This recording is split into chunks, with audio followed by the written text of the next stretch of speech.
Et on les trouve où ces matériaux? En voilà une bonne question. Pour y répondre, il faut d'abord savoir que les matériaux sont classés en deux groupes.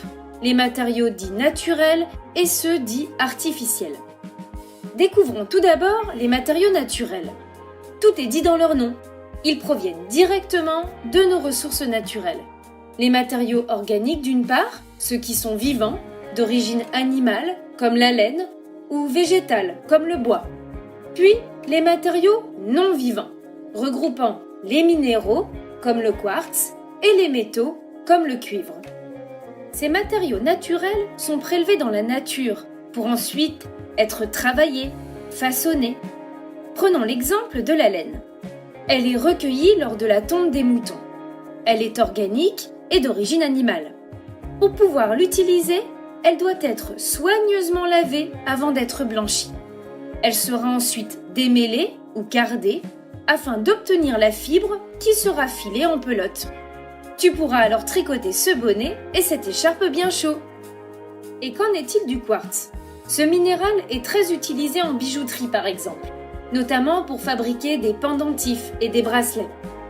Après avoir été extrait de la roche, il devra être traité et raffiné, c'est-à-dire broyé en morceaux plus petits pour séparer le quartz des impuretés éventuellement présentes. Puis, il sera poli et taillé selon la forme souhaitée. Passons maintenant aux matériaux dits synthétiques ou artificiels. Ces matériaux sont créés par l'homme à partir de la transformation de matériaux naturels. Ils n'existent donc pas dans la nature directement. Prenons l'exemple du plastique pour mieux comprendre.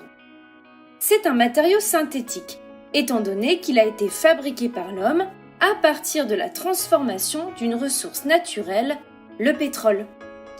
Le pétrole brut extrait des sols est stocké et ensuite transformé dans une raffinerie.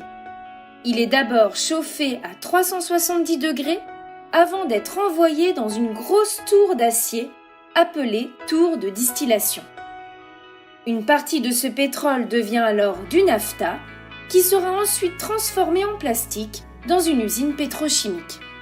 Puis, ce plastique servira à fabriquer des bouteilles, des ustensiles ou encore des jouets.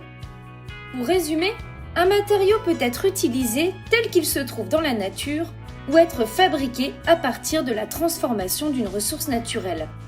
Dans le premier cas, c'est un matériau naturel, tandis que dans le second cas, c'est un matériau dit artificiel.